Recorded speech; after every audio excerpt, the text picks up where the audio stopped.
गुरुर्ब्रह्मा गुरुर्विष्णु गुरुर्देवो महेश्वरः गुरु साक्षात् परं ब्रह्म तस्मै श्री गुरवे नमः। सदाशिवसमारम्भाः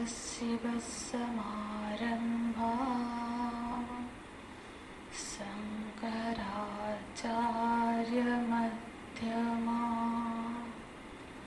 अस्मदाचार्यपर्यन्तां वन्दे गुरुपरम्पराम्।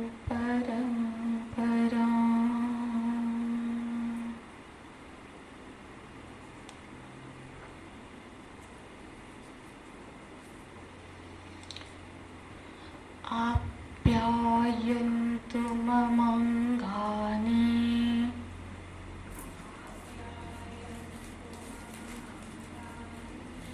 वाक्प्राणश्चक्षुः श्रोत्रमथो बलमिन्द्रियाणि च सर्वाणि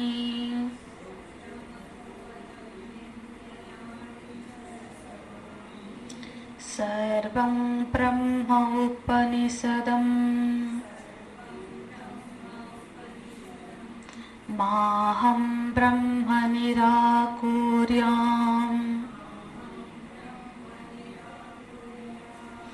मा ब्रह्म निराकरोत्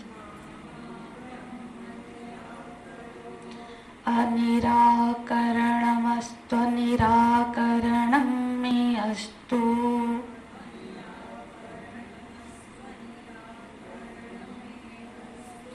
तदात्मनि निरतेय उपनिषत्सु धर्माः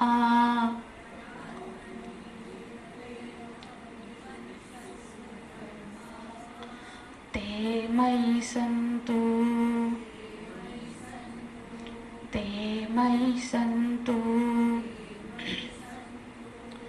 ॐ शान्ति शान्ति शान्ति।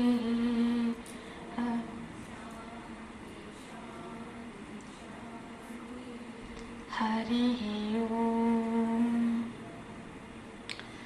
ॐ केनेषितं पतति प्रेषितं मनः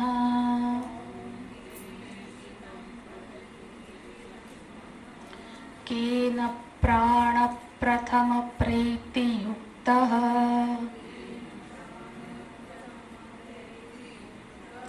केनेषितं वाचमिमां वदन्ति चक्षुश्रोत्रं कौ देवो नक्ति।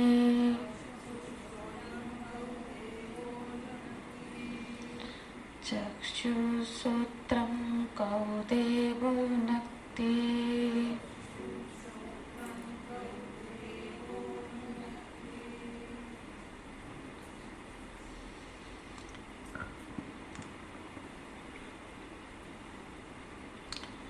साम वेद का तलबकार शाखा के 9वें अध्याय के रूप में ये केनो उपनिषद प्राप्त होता है। इस उपनिषद का प्रथम मंत्र का प्रथम शब्द केनेषितं पतति, इसके आधार पर इस उपनिषद का नाम केनो उपनिषद पड़ा। 9वें अध्याय में ये उपनिषद ये ब्रह्म ज्ञान प्राप्त होता है, पर उस शाखा में उससे पहले 8 अध्यायों का वर्णन है। तो 8 अध्यायों में जो विषय वस्तु है वो कर्म है, वैदिक कर्म का अनुष्ठान, फिर उपासना, उसमें प्राण उपासना, गायत्री साम छंद का मतलब प्रयोग, इस तरह से अनेक कर्म और उपासना के मंत्र उसमें विस्तृत रूप में पाए जाते। तो ब्रह्म विद्या में प्रवेश से पहले हमने थोड़ी सी उसकी पृष्ठभूमि की चर्चा पिछले कक्षा में की कि ये जो पिछले आगे के 8 अध्याय में कर्म और उपासना का किस तरह से समुच्चय है और वो किस तरह से इस 9वें अध्याय के साथ संगति बैठ रहा है। कर्म और उपासना का महत्व भी थोड़ा हमको समझ में आया कि जो वैदिक कर्म, देखो कर्म में भी कर्म के फलों में बहुत भेद है। जब कोई जीव है जो सिर्फ प्राकृतिक जैसे भी शरीर मिला है तो फिर भोजन करना है, मैथुन्य है, सोना है, इस तरह से जो प्रकृति पशुवत जो प्राप्त हो गया, भूख लगी तो कोई नीति नियम नहीं, जैसे भी हो मुझे भोजन करना है, कोई बस ऐसे जीवन यापन करता है, तो उसको क्या गति प्राप्त होती है? तो शास्त्र ने कहा उसको अधोगति की प्राप्त होती है। पशु योनि, स्थावर, वृक्ष योनि आदि की प्राप्त होती है। फिर और एक कैटेगरी क्या किया गया? जो शास्त्रोक्त जीवन जीते हैं, शास्त्रों को अनुसरण करते हुए जीवन जीते हैं। उसमें भी 2 विभाग हो सकते हैं, एक तो अज्ञानी और एक ज्ञानी। शास्त्र का अनुसरण दोनों लोग करते हैं। एक तो ज्ञानी हो गया, ज्ञान माने जिसको आत्मा और ब्रह्मा में ऐक्य का बोध हो गया, यही ज्ञान की बात हो रही है। और जो अज्ञानी, अभी हम लोग भी है, हम लोग अभी ज्ञान को प्राप्त नहीं हुए हैं, पर हम भी शास्त्रों को फॉलो करके जीवन जीते हैं। जो साधारण बहुत से लोग हैं जो कि अपना जो भी शास्त्रोक्त कर्तव्य कर्म है वो करते हैं, उपासना करते हैं, तो वो जो अज्ञानी है, जो करते अज्ञानी है, उसके भी 2 विभाग हम कर सकते हैं। क्या? एक है विषयी और एक है साधक। अब जो शास्त्रों को फॉलो करता है, कर्तव्य कर्मों को फॉलो करता है, उसमें ऐसा है कि मेरा ये कर्तव्य है और जो भी भोग है, मुझे उपासना भी करता है, पर उसमें भी क्या होता है, उसको विषय में भोग चाहिए, धन की प्राप्ति हो जाए, संतान की प्राप्ति हो जाए, मेरे बच्चे सुखी हो जाए, बच्चे की शादी हो, इस कामना में भी उपासना होता है। तो वो उसको तो हम साधक नहीं बोलेंगे, पर वो शास्त्र के हिसाब से जीवन जीता है, न्यायपूर्वक धन का अर्जन करता है, यथाशक्ति दान करता है, अपने हिसाब से उपासना करता है, पर विषय भोग की इच्छा से, ताकि मेरा ये जो जीवन है वो सुखद हो, मेरे जो परिस्थिति है सुखद हो, मेरे पे जो ग्रह पीड़ा है वो शांत हो जाए, इस तरह की कामना से। एक ये हो गया। और दूसरा है साधक, जो कि न्यायोचित शास्त्रोचित वो अपने कर्तव्य कर्मों का पालन करता है, पर जिज्ञासु बन के निष्काम भाव से कर्म करता है। अब वो जो उपासना कर रहा है, वो जो दान कर रहा है, जो सत्कर्म कर रहा है, उसमें उसको पद की, प्रतिष्ठा की, पुण्य की, मेरे को ये प्राप्त, ऐसी कामना नहीं है, अंतःकरण शुद्धि की, निष्काम भाव से कर्म कर रहा है। तो दोनों की फल में भी भेद है। जो न्यायोचित कर्म तो कर रहा है, पर कामना से रहित नहीं है, कामना पूर्वक कर रहा है, उसको क्या होता है, उसको देह त्याग के बाद दक्षिणायन में वो गति करता है और देवलोक, स्वर्गलोक आदि अच्छे लोगों की प्राप्ति होती है, वहां उसकी भोग की प्राप्ति होती है, और भोग के बाद फिर वो पुनरावृत्ति इस इहलोक में करता है। और जो साधक है, उसको भी अभी ज्ञान नहीं हुआ है, पर वो जिज्ञासु है, तो क्या हुआ, उसने भी शास्त्रों के मत से, शास्त्रों के हिसाब से अपना जीवन व्यतीत किया और उसको भी उच्चतर लोक की प्राप्त हुई। फिर वो भी मतलब पृथ्वी में, धरती पे आता है, पर उसका अंतःकरण शुद्ध हो जाता है और उसको वैराग्य की प्राप्ति हो जाती है। तो ये इसमें क्या फर्क हो गया, जिसका अंतःकरण शुद्ध हो गया और वैराग्य की प्राप्ति हो गई, उसी अंतःकरण में ये ब्रह्म जिज्ञासा, आत्म जिज्ञासा उत्पन्न होती है। जो भले ही सत्कर्म कर रहा है पर कामना के साथ कर रहा है, उस अंतःकरण में, उस चित्त में ये ब्रह्म जिज्ञासा उत्पन्न नहीं हो पाती। जो निष्काम भाव से कर्म कर रहा है, उसी के अंतःकरण जब शुद्ध हो जाता है, वासनाओं से निवृत्त हो जाता है, वैराग्य पैदा हो जाता है।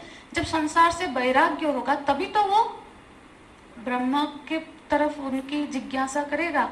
तो ये घटना वहां घटती है।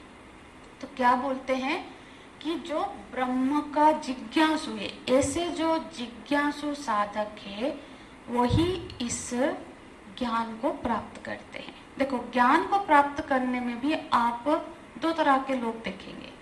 एक तो जो दर्शन शास्त्र आदि शास्त्रों के बड़े अध्ययन करते हैं कि इसको भी पढ़ लिया, उसको पढ़ना है, फिर ये उदाहरण बहुत दे पाएंगे, अरे उस उपनिषद के इसमें ये मंत्र है, उसमें वो मंत्र है, ये जो बहुत व्याकरण में इसका ये धातु प्रयोग है, इस प्रत्यय का है, इस तरह से बिल्कुल पढ़ रहे हैं, दर्शन शास्त्रों को रट रहे हैं, पर मोक्ष प्राप्ति के लिए नहीं। बहुत बार आप कुछ लोगों को देखना, वो पढ़ाने के लिए भी पढ़ते हैं, क्योंकि अब पढ़ूंगी, नोट करूंगी तो फिर मेरे को पर ये जो विद्या है अपने लिए है, ज्ञान अपने अज्ञान की निवृत्ति के लिए हमको ये ज्ञान का ये श्रवण करना है। तो जब ऐसा होता है तो फिर इसको महाराज जी क्या बोलते हैं कि ये बौद्धिक व्यायाम कर रहा है। ठीक है, बुद्धि का बस बुद्धि विलास है, बस व्यायाम कर रहा है, उससे वो मोक्ष की प्राप्ति, भले ही उसने सारे उपनिषद पढ़ लिए हैं, हाँ, पर उससे क्या होगा, उससे उसको उस ज्ञान की प्राप्ति नहीं हो पाएगी। ये तो उसी को बोध होगा जिसमें ये वैराग्य उत्पन्न हो गई है और फिर चित्त शुद्धि पूर्वक वैराग्य की प्राप्ति हुई है, और जिसको मोक्ष की इच्छा है, मुझे मुक्त होना है। हम में से भी हम यदि अपना आत्मचिंतन करें तो फिर देखेंगे कि क्या सच में हम मुक्त होना चाहते हैं। मुक्त होना मतलब अपने अस्तित्व को मिटा देना, क्या उसके लिए हम तैयार हो गए हैं? हमको देखना पड़ेगा, क्या मैं मुक्ति चाहती हूँ? जो मुक्ति चाहता है, जो मोक्ष चाहता है, फिर शास्त्र के शरण में आया है, उपनिषद का अध्ययन कर रहा है, उसको मुक्ति या मोक्ष की प्राप्ति हो जाती है। और जो सिर्फ ज्ञान विलास कर रहा है तो उसको बोलते हैं उसका बौद्धिक व्यायाम कर रहा है। बुद्धि और शार्प हो जाएगी, कुछ याद रह जाएगा, अच्छा प्रवचन कर सकते हैं, प्रतिष्ठा की प्राप्ति हो जाएगी, पर वो भी भौतिक धरातल पर ही हो रहा है ना। किसी को धन की प्राप्ति हो गई, किसी को प्रतिष्ठा की प्राप्ति हो गई, पर वो तो है तो भौतिक स्तर पर ही प्राप्ति ना। जो चीज प्राप्त हुआ है वो कभी ना कभी नष्ट भी हो सकता है, छिन भी सकता है, यही नियम है। जो प्राप्त हुआ है वो कभी छिन भी सकता है ना। तो इसीलिए यहाँ पे भगवान शंकराचार्य जी कहते हैं यही निश्चित नियम है, यही नियम है कि नैष्कर्म्य भाव से सत्कर्म करो, उसके बाद अंतःकरण शुद्धि, फिर वैराग्य, वैराग्य बाद मोक्ष की इच्छा, जिज्ञासु, फिर ज्ञान, फिर जाकर उसके मन में ये प्रत्येक आत्मा मतलब जो हमारा क्या है, जो आत्म तत्व, जो बिल्कुल सर्वांतर्यामी, हम आत्मा को अंतर, हमको लगता है आत्मा अंदर है इसलिए उसको प्रत्येक बोलते हैं। आत्मा अंदर बाहर कहीं नहीं है। हमको लगता है आत्मा कहाँ है तो हम सोचेंगे कि अंदर है, ऐसा हमारा बना हुआ है। तो इसलिए उस प्रत्यज्ञ आत्मा का श्रवण, मनन और उसको धारण, यही जो जिज्ञासु है यही कर सकता है। यदि हमारे अंदर वो जिज्ञासु वृत्ति पैदा हो गई है तो हम इस शास्त्रों को, इस ज्ञान को ग्रहण कर सकते हैं। तो इस पृष्ठभूमि में, हाँ, जिसमें ये जिज्ञासु वृत्ति पैदा हो गई है, तो उसके लिए श्रुतियों में फिर वो सद्गुरु के शरण में जाता है। जिज्ञासु है तो कहाँ जाएगा? सद्गुरु के शरण में जाएगा। सद्गुरु के शरण में जाएगा तो फिर वो गुरु सदन गुरु के पास गए और फिर वहाँ प्रश्नोत्तरी के हिसाब से यहाँ पे फिर उन्होंने इस उपनिषद की चर्चा की। तो जब हम श्रुति में, श्रुति माता कहने का अर्थ है वेद में, जैसे हम धरती माता कहते हैं, हम उनको सम्मान के साथ इस तरह से बोलते हैं। इससे नहीं सोचना है कि कोई मातृ शक्ति है। वेद में जो लिखा है उसको हम कभी कभी मेरे प्रवचन में आप सुनेंगे, हम श्रुति माता भी उनको कहते हैं। तो वेद में जब हम देखते हैं कि ऐसे एक गुरु है और शिष्य है, शिष्य ने प्रश्न किया और गुरु ने उत्तर किया, इस तरह से अंत में वो ज्ञान की प्राप्ति हुई। पर जब ऐसा हम देखेंगे तब हमको भगवान शंकराचार्य जी, भगवान भाष्यकार बोलते हैं, ऐसा नहीं सोचना है कि एक समय था जिस समय में कहीं पे एक गुरु बैठे हैं, फिर वहां पे एक शिष्य आए और उन्होंने प्रणिपात किया, प्रश्न किए और उन्होंने उत्तर दिया। ऐसा नहीं है। ऐसा होगा तो फिर ये इतिहास हो जाएगा। और ये जो वेद है ये अपौरुषीय है। एक घटना घटी फिर उसको लिपिबद्ध किया तो ये तो इतिहास हो गया ना। जैसे रामायण महाभारत ये इतिहास ग्रंथ है ना, ये घटी है, बिल्कुल सेम वही चीज घटी है। पर जो उपनिषद है, जो वेद में लिखा है, ऐसा नहीं है कि ये घटना एक दिन घटी है और उसको लिखा है मतलब तो किसी पुरुष के द्वारा लिखा है, तो ये भगवान की वाणी कैसे होगी? ये तो घटी है घटना। तो फिर इसको ऐसे नहीं समझना है। जैसे कि गीता जी, श्रीमद् भगवत गीता, श्रीमद् भगवत गीता एक समय पर एक घटना है जो घटी है, ये इतिहास है ना। एक समय पर अर्जुन जी थे और भगवान थे, रणभूमि था, रणभूमि में अर्जुन जी को विषाद हुआ, मोह हुआ और फिर उन्होंने प्रश्न कहा और फिर भगवान ने उनको उत्तर या फिर उनको ज्ञान दिया। ये घटना घटी है। उसके बाद भगवान वेद व्यास जी ने इसको लिपिबद्ध किया। तो ये वेद नहीं है, हाँ, ये स्मृति है। स्मृति माने ये श्रुति है, जिसको सुन सुन के याद किया। गीता जी स्मृति है, स्मृति मात्र है। पहले वेद व्यास जी तो दिव्य दृष्टि से देख रहे थे ना, तो भगवान ने जो उपदेश किया उसको क्या किया, उन्होंने स्मरण, मतलब अपने चित्त में वो उनको रहा, फिर उसको स्मरण करके, याद करके उन्होंने उसको लिखा, इसलिए इसको बोलते हैं स्मृति। समझ गए ना, दोनों में 100 में भिन्न है। तो वो घटना है।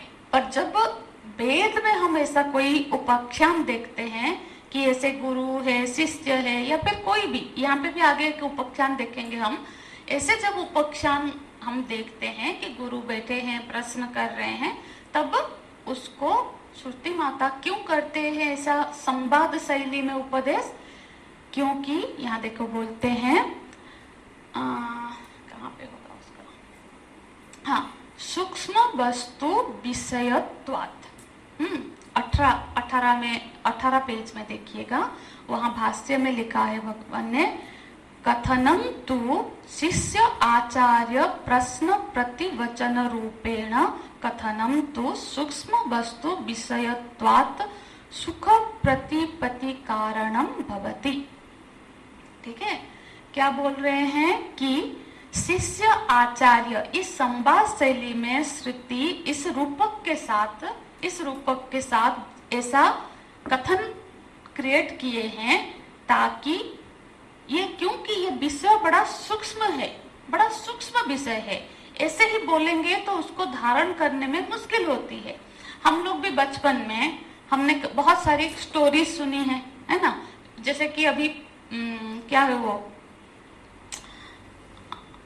पंचतंत्र आदि कथाएं हम सुनते हैं बचपन में। उसमें क्या पर्पज है कि एक बेसिक मोरल स्टोरी है, मोरल को बच्चों को समझा देना कि देखो हाथी ऐसे सींग था, उसको चूहे को उसने खाया नहीं, चूहा ने बाद में उसकी हेल्प की, या फिर खरगोश की स्टोरी हम सुनते हैं। क्या ऐसा हुआ है कि किसी दिन ऐसा हुआ है? नहीं, ये एक रूपक बनाया ताकि वो जो बात हम समझाना चाहते हैं बच्चों को, वो कहानी के थ्रू बच्चों को जीवन भर याद रह गया। इसी तरह से श्रुति माता वो जो बड़ी सूक्ष्म विषय है उसको समझाने के लिए एक ऐसी स्टोरी बना देते हैं, एक प्रश्न और उत्तर। उसमें क्या होता है, उसको समझने में बोलते हैं सुख प्रतिपत्ति कारणम, मतलब आसानी से समझ में आ जाए। इसी कारण में इस तरह की रूपक कि शिष्य है और गुरु है, शिष्य ने गुरु के पास आए, ये प्रश्न क्या इस रूपक से समझाते हैं। ठीक है, ये तो एक प्रयोजन हो गई ये संवाद शैली में बताने का। एक प्रयोजन ये हुआ कि जो विषय है बड़ा सूक्ष्म है, उसको धारण कर ले, सुखपूर्वक आसानी से समझ पाए, इसीलिए इस तरह का एक सीन एक क्रिएट किया गया। ठीक है, इसका दूसरा प्रयोजन भी है। दूसरा प्रयोजन क्या है? दूसरा प्रयोजन ये है कि श्रुति माता वेद ये समझाना, ये मैसेज दे रहे हैं, ये उपदेश दे रहे हैं कि ये जो ज्ञान है वो गुरु पर सदन के बिना, गुरु के सानिध्य में गए बिना अपने आप से पढ़ के अपने ही प्रयत्न से नहीं प्राप्त हो सकती है ना। देखो, हम यदि ऐसा सोचे कि बहुत पढ़ ले, सारे ग्रंथ ले आए, उसको पढ़ ले, अब केनोपनिषद का ग्रंथ तो सबके पास है, हम यदि ऐसा सोचे कि इसको ले आए खरीद के फिर पढ़ ले तो हमको ज्ञान हो जाएगा, इस तरह से ज्ञान नहीं होगा। ये भी समझाने के लिए ये मैसेज दे रहे हैं इस गुरु शिष्य का संवाद शैली में कि चाहे वो कितना भी विद्वान हो, उसको गुरु पर सदन किए बगैर, मतलब गुरु के सानिध्य में गए बगैर इस ज्ञान की बोध प्राप्ति नहीं हो सकती। क्यों? देखो, जो शिष्य यहाँ पे प्रश्न कर रहा है वो कोई ऐसा शिष्य, छोटा मोटा शिष्य नहीं है कि जिसके मन में ये प्रश्न उठ रहा है। वो एक, उसने पूरा सत्कर्म किया है, उसने उपासना में सिद्धि प्राप्त की है, अंतःकरण शुद्ध किया है, वो सिद्ध है, तब वो ये प्रश्न कर रहा है। वो कोई मामूली व्यक्ति तो है नहीं, वो विद्वान है। ऐसे बहुत सारे उपनिषदों में देखो, वो महासालह इस तरह से वो जाके जो शिष्य है, अब प्रश्नोपनिषद यदि किसी ने अध्ययन किया है, वहां जो प्रश्न कर रहे, जो शिष्य के रूप में 6 शिष्य है, उनको वहां बताया गया ब्रह्मनिष्ठ। ऐसे ब्रह्मनिष्ठ है, उनकी जब वर्णना हुई तो फिर भगवान शंकराचार्य जी खुद ही प्रश्न उठाते हैं, यदि वो ब्रह्मनिष्ठ है तो फिर उसको प्रश्न करने की क्या जरूरत है, फिर जिज्ञासा क्या है। तो वहां पे उसमें उन्होंने विस्तार भाष्य में वर्णन किया है, उत्तर दिए हैं कि वो अपरा ब्रह्मनिष्ठ, हाँ, अब अपरा ब्रह्म मतलब सगुण उपासक, उसमें वो सिद्ध है, जिसने खूब उपासना की है अपने इष्ट देव की, अपरा ब्रह्म में निष्ठ है, निष्ठा है उसकी।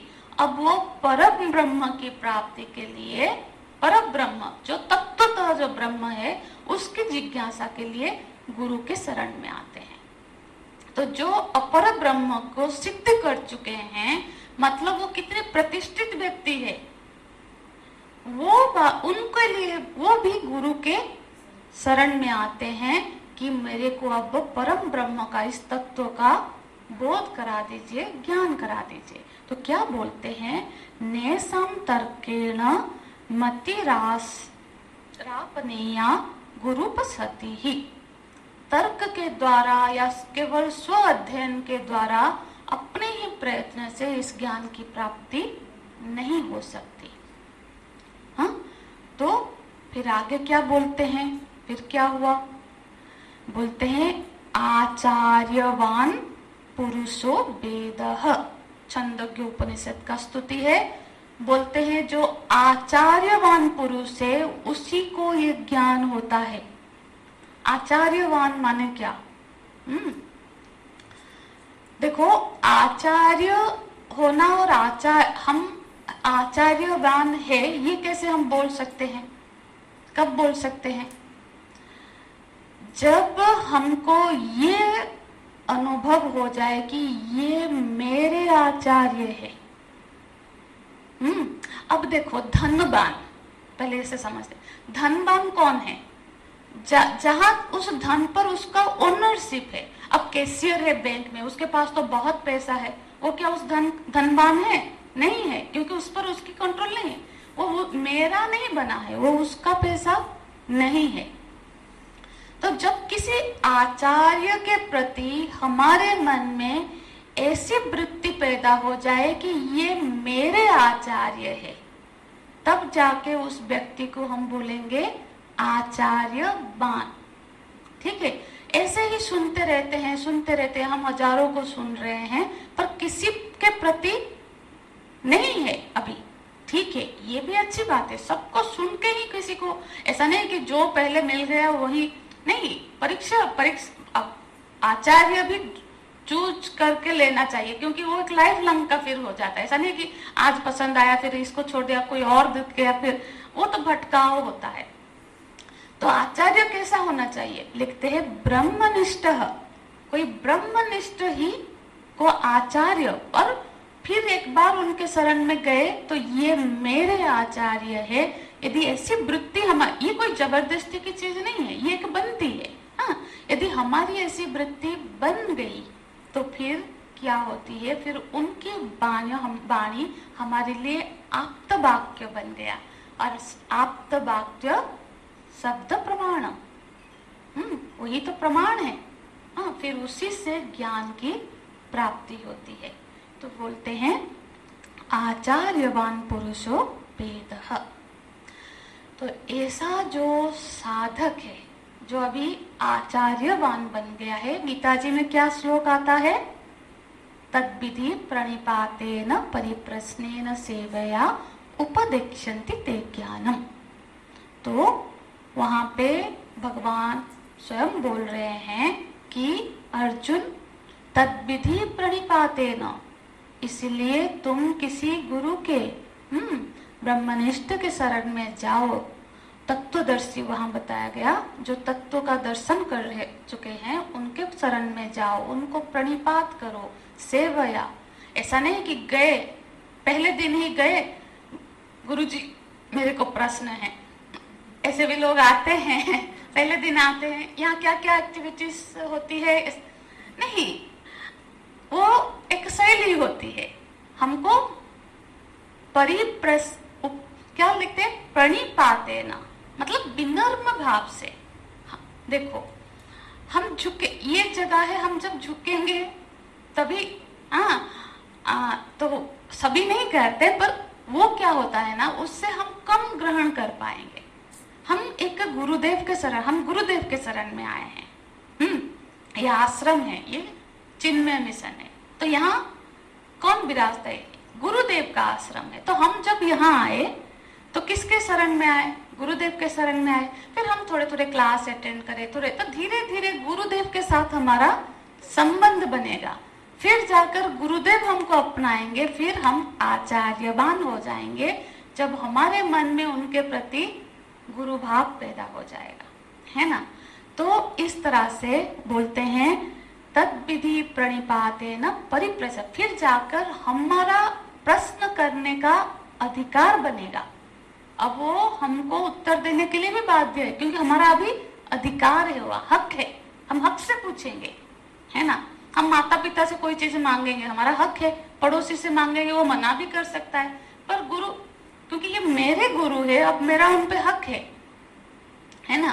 तो इस तरह से हम जब प्रश्न करते हैं, तो ये जो साधक है, जिस साधक की अभी हमने चर्चा की, फिर उसने क्या किया? परीक्षा चितन, पहले दुनिया में परीक्षा किया कि बाहर में ये साधन साध्य कोई भी चीज जो प्रयत्न करके प्राप्त करते हैं, उसमें वो अत्यंत दुख की निवृत्ति नहीं हो रही है, सुख जो आत्यंतिक सुख की प्राप्ति उसमें नहीं है। और उसने सत्संग में श्रवण किया है कि ऐसा एक वस्तु है जिसको जान लेने पर आत्यंतिक दुखों की निवृत्ति हो जाती है, नाश हो जाती है, और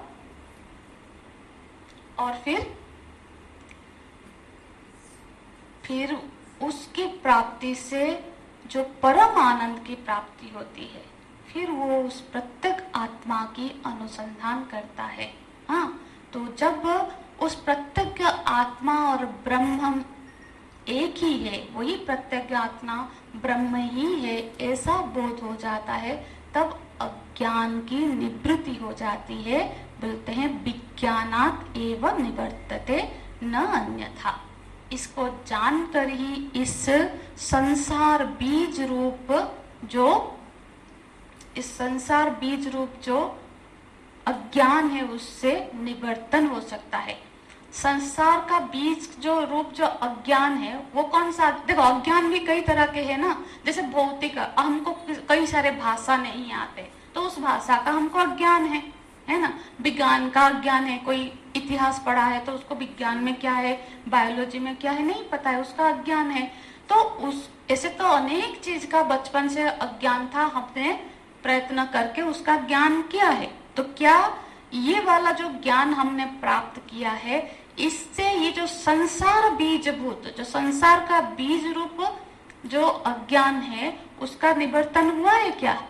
नहीं। देखो, जो अज्ञान माने अपने आनंद स्वरूप का अज्ञान ही जब निवर्तन होगा, देखो अपने आनंद स्वरूप के अज्ञान के कारण हमको अतृप्ति है। हम हमेशा तृप्त होना चाहते हैं, पुण्य होना चाहते हैं ना, जबकि हम है ही पूर्ण आनंद स्वरूप। क्योंकि उसका अज्ञान है, इसलिए हम अपने आप को दुखी मानते हैं, तृप्त होना चाहते हैं। तृप्त होना चाहकर हम क्या होता है, अतृप्त से कामना, इच्छा पैदा होती है कि ये पाले तो खुशी हो जाएगी, वो पाले तो तृप्त हो जाएंगे। तो फिर उस कामना से इच्छा पैदा हुई, तो इच्छा की पूर्ति के लिए हमने कर्म किया, और जब बहुत सारे कर्म किया तो कर्म का फल पैदा हुआ, और उस कर्म के फल को भोगने के लिए हमको फिर जन्म लेना पड़ा। तो ये जो जन्म मृत्यु के चक्र शुरुआत कहाँ है? अपने स्वरूप का अज्ञान। तो बोलते हैं विज्ञानात् एव निवर्तन्ते। इसीलिए उसको जान लेने से ये अज्ञान, ये निवर्तन हो जाता है, ये संसार चक्र छूट जाता है। तो इस निवर्तन अर्थ से वो जिज्ञासु सद्गुरु के शरण में जाते हैं और प्रश्न करते हैं। क्या प्रश्न करते हैं? बोलते हैं केने सितम पतति प्रेषितम मनः। गुरुदेव, मनः पतति, ये जो मेरा मन है ये क्या कर रहा? ये मेरा मन विषय में चला जाता है। विषय में पतति माने गच्छति, विषय में हमेशा चला जाता है। किस विषय में? सो विषय में, जो उसका विषय है उसमें मेरा मन हमेशा चला जाता है। तो क्यों? ये तो साधारण सी बात है। गुरु बोले कि इसमें कौन सी बड़ी बात है, सबका मन जाता है। तो इसमें प्रश्न क्या है? बोलते हैं केन शीतम पतति प्रेषितम मनः। केन माने किसके द्वारा ईशितम मतलब किस इच्छा, मतलब किसकी इच्छा से ये मन अपने विषय में गच्छति, चला जाता है। दो शब्द देते हैं, केने शीतम पतति प्रेषितम मनः। किसके द्वारा प्रेरित होकर, किसकी इच्छा से ये मन उस विषय में भागता है। ठीक है, ये पहला प्रश्न हो गया। दूसरा प्रश्न क्या है? बोलते हैं केन प्राण प्रथम प्रेति युक्तः। केन प्राणः, किससे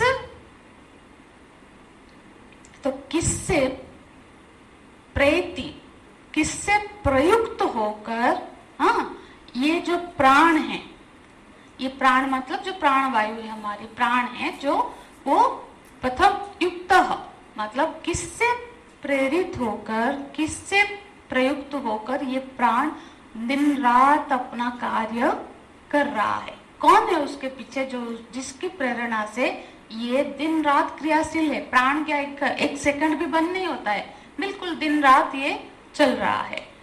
और ये दूसरा प्रश्न हुआ। तीसरा प्रश्न है केने सिताम वाचम इमाम बदंती च बदंती। यहाँ तक केने सिताम, किसकी इच्छा से, इमम यह जो बाच, बाच मतलब वाणी, बदंती ये किसकी इच्छा से यह वाणी बोल पा रही है। हाँ, मतलब किस शक्ति की, किस उसके पीछे क्या है, कौन है, किसकी इच्छा से ये वाणी बोल पा रही है, बोल रही है। फिर चौथा प्रश्न है चक्षु सूत्रम कौदेवो युनक्ति। ये जो चक्षु सूत्र आदि इंद्रिया है, किस देवता की, किस दैवी शक्ति से, हाँ, किस देवता के अनुग्रह से ये अपने कार्य में प्रेरित हो रही है। ठीक है, इस तरह से 4 प्रश्न यहाँ पे पूछते हैं हम, और प्रश्न का फिर विस्तार से चर्चा भी करेंगे। देखो, पहले तो ये प्रश्न है जैसे कि प्राण तो हो गया कि वाच मिमांग वाणी से सारे 5 कर्म इंद्रिय समझ लेना है। ठीक है, और सूत्र और चक्षु आदि ज्ञानेंद्रिय है, मतलब इससे सारे ज्ञानेंद्रिय प्रेरित हो रहे हैं। तो क्या प्रश्न हुआ? प्रश्न ये हुआ कि भगवान किससे प्रेरित होके, किसकी इच्छा से ये मन, ये मेरे सारे इंद्रियां, ये प्राण अपने अपने कार्य में प्रेरित हो रहे हैं। ठीक है, प्रश्न को हमको बहुत बारीकी से अच्छे से समझना है। और देखो, ये प्रश्न कोई ऐसा ही प्रश्न नहीं है कि ये जो प्रश्न का एक पृष्ठभूमि है, जो प्रश्न कर रहा है वो बहुत अंतर्मुखी होकर, वो ये प्रश्न नहीं कर रहा है कि मन चंचल है, हाँ भगवान, या फिर मन में ये वासनाएं हैं, मन में सुख है, दुख है। नहीं, ये प्रश्न कर रहा है कौन है जिसके प्रेरणा से मन अपने विषय में जाता ही क्यों है, कौन है उसके पीछे, उस आत्म तत्व का अनुसंधान है ना। तो ये जो प्रश्न है, ये व्यक्ति क्या है, इसको हम बोलते हैं आध्यात्मिक, ये आध्यात्मिक साधक है। देखो, आध्यात्मिक बोलते हैं तो हम क्या समझते हैं बताए, तो आध्यात्म बोलो हम आध्यात्मिक, आध्यात्मिक माने क्या?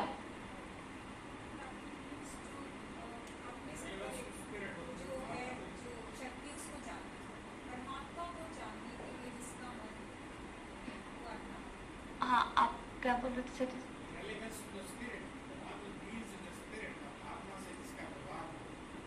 अच्छा, और कोई? हम बोलते हैं ये बड़े आध्यात्मिक व्यक्ति है, तो क्या मीन करते हैं हम? धर्म को मानने वाला। और आध्यात्मिक है या आध्यात्मिक नहीं है? कभी कभी माँ लोग मेरे बच्चों के लिए बड़ा बिल्कुल आध्यात्मिक नहीं है, तो क्या सोच के हम बोलते मेरा बेटा तो बिल्कुल आध्यात्मिक नहीं है, तो वहां हमारी क्या सोच रहती है? देखो देखो, आध्यात्मिक और धार्मिक में फर्क होता है, ये दोनों अलग अलग परिभाषा। आध्यात्मिक माने अधिकृत आत्मनि, आत्मन अधिकृत्यम आध्यात्म। आध्यात्म किसको बोलते हैं? जो अनात्मा है उसमें आत्म बुद्धि कर लेना अध्यात्म है। अनात्म मतलब जो आत्मा नहीं है पर हम उसको मैं, आत्मा माने मैं मान लेते हैं। ठीक है, जैसे ये शरीर, हम बोलते हैं ना मेरा शरीर ठीक नहीं है, अरे आजकल ना मैं बहुत पतली हो रही हूँ, मोटी हूँ, तो मैं, उस समय हम मैं किसको बोल रहे हैं? शरीर को। ये क्या आत्मा है? नहीं, ये अनात्मा में आत्मबुद्धि किया है हमने। तो ये शुरू कहाँ से होता है? हम अपने बुद्धि में आत्मबुद्धि करते हैं, मन में, इंद्रियों में, है ना। मेरा मन, देखो मेरे को अच्छा नहीं लग रहा है, मेरा मन ये नहीं कह रहा है, तो उस समय हम अपने मैं किसको बोल रहे हैं? मन की भावना को मेरी भावना ही बोल रहे हैं ना। तो जहां जहां वो अनात्मा है, वो आत्मा नहीं है। पर बोलते हैं आत्मा न अधिकृतम, जिस जिस चीज में आत्मा वो आत्मा नहीं है, पर जिसमें वो दावा कर रहा है कि ये मैं हूं, वो आत्मा आत्मन है। वो अध्यात्म है। समझ में आया? जो जो चीज आत्मा नहीं है पर उसमें हम आत्म बुद्धि रखते हैं, मन है, शरीर है, बुद्धि है, इंद्रियां है, वो अनात्मा है, वो जड़ है। पर हम क्या करते हैं, वो मैं हूं ऐसा भाव। अभी हम लोगों ने थोड़ा सा तब पढ़ लिया है तो हम अभी सोचते हैं, तब जाके हमको लगता है। पर ऐसे यदि प्रैक्टिकली बोले, अभी भी 80-90% लोग होंगे वो शरीर को ही मैं मानते हैं, है ना। शरीर मर गया मतलब मैं मर गए। तो वो जो सारी चीजें जो अनात्मा वस्तु है जिसमें आत्म बुद्धि होती है, वो आध्यात्म है। तो आध्यात्मिक कौन हुआ?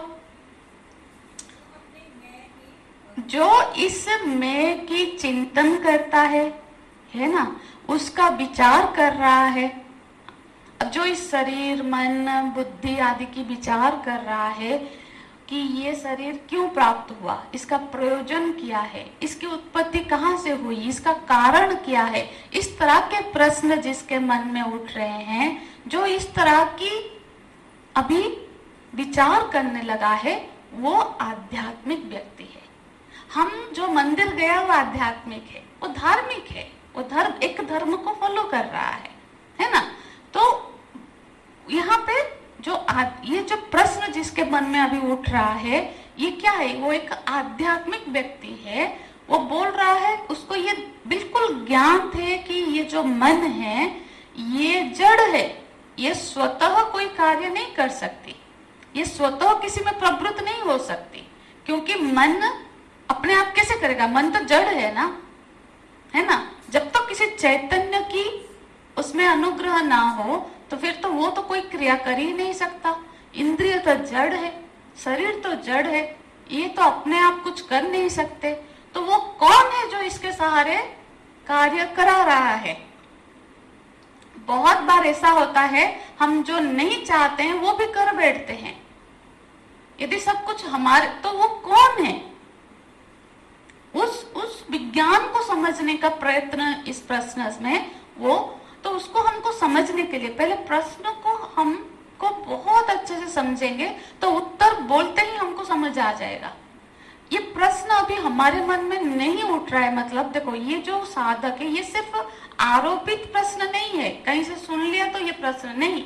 उसने साधना की, अंतर्मुखी होके जब वो मन अंदर बैठ के देख रहा है, वो उस लिंक को नहीं बिठा पा रहा है कि कौन वो चीज है, कौन सी वो सत्ता है जिसके होने से ये सारी अनात्मा वस्तुओं में क्रियाशीलता आ गई है। शरीर कार्य कर रहा है, मन कार्य कर रहा है, इंद्रिय कार्य कर रहा है, तो इसके पीछे वो कौन सी वस्तु है? कोई चित्त तो नहीं है, मतलब। पर जब वो इस तरह से चिंतन करता है तो ऐसे प्रश्न फिर उसके मन में उत्पन्न होते हैं। तब जाकर वो पूछता है कि केनेसितम पतत प्रेषितम मनः। इसमें दो शब्द है, केन इसितम और प्रेषितम। इसितम माने किसके इच्छा से, प्रेषितम माने किसके प्रेरणा से। फिर दो वाक्य बन रहे हैं। इसकी बड़ी बड़ी विस्तार चर्चा भगवान शंकराचार्य जी ने किया है।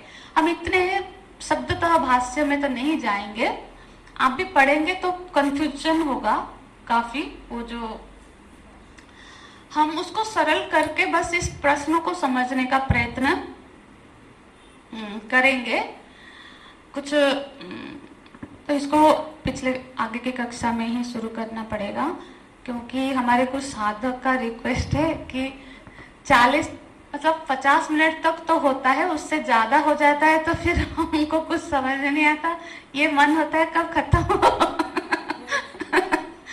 तो नहीं, पर मेरे को भी मतलब ऐसा नहीं कि जबरदस्ती हम बोल दे और वो यदि तब ग्रहण नहीं हो रहा है तो वो लॉस है। तो क्लास का जो अवधि है मोस्टली 45 to 50 मिनट्स हम रखेंगे। लास्ट क्लासेस 1 घंटा हो रहा था तो किसी किसी को थोड़ा सा लगता है कोई बात नहीं, तो इसको बस थोड़ा सा 2 मिनट देखते हैं, 50 ही मिनट हुए हैं और 2 मिनट देखते हैं। तो क्या बोलते हैं, केने से, तो इसितम, ये जो शब्द है इसितम माने इच्छा, किसकी इच्छा से। तो देखो इस धातु से, यहाँ थोड़ी सी व्याकरण भी हमको समझने के प्रयत्न करेंगे, क्योंकि ये शब्द को समझ जाएंगे तो उस साधक के प्रश्नों को समझ जाएंगे। मेरी बस प्रयत्न है कि प्रश्न हम समझ जाए, उत्तर तो फिर समझ ही जाएंगे। और ये प्रश्न हम जाके जब बैठेंगे ना, तो इस प्रश्न को खूब सोचिए कि ये प्रश्न किस बेस पे उसके मन में, साधक के मन में ये प्रश्न उठ रहा है ना। तो ये तब जाके क्या हो रहा है, हमको थोड़ा सा अंतर्मुखी होके थोड़ी देर अपने साथ बैठिए। अभी हम उपनिषद के साधक है, तो थोड़ा सा हमारा दिनचर्या भी, हमारे साधना थोड़ी सी स्ट्रांग हो जाए। अब यहाँ से जाते ही फोन, बाहर की चीजों में चले जाएंगे तो फिर क्या होता है ना, फिर बहिर्मुखता ज्यादा हो जाएगी। तो बहुत टीवी देखना, बहुत पेपर न्यूज इकट्ठा, हम लोग जब पढ़ते थे ना, हमने 2.5 साल टीवी तो देखा ही नहीं, टीवी तो अभी भी इसलिए वो आदत ही छूट गई। पेपर नहीं देखा, कौन उस समय नया राष्ट्रपति बनेगा हमको नहीं पता, वहां जो पाकिस्तान के साथ इतना बड़ा ये, हम कुछ नहीं पता कि दुनिया में क्या हो रहा है। ऐसे स्थिति में ही ये ज्ञान पचता है, फिर नहीं तो फिर बुद्धि। तो फिर इस प्रश्न को, ये चारों प्रश्नों को हम नेक्स्ट क्लास में बिल्कुल अच्छे से इसके पद सह अर्थ सह चर्चा करेंगे सोमवार को। ओके, ओम तत्सत्। ओम पूर्णमदः पूर्णमिदं पूर्णात् पूर्णमुदच्यते पूर्णस्य पूर्णमादाय पूर्णमेवावशिष्यते। ओम शांति शांति शांति। हरि ओम। श्री गुरुभ्यो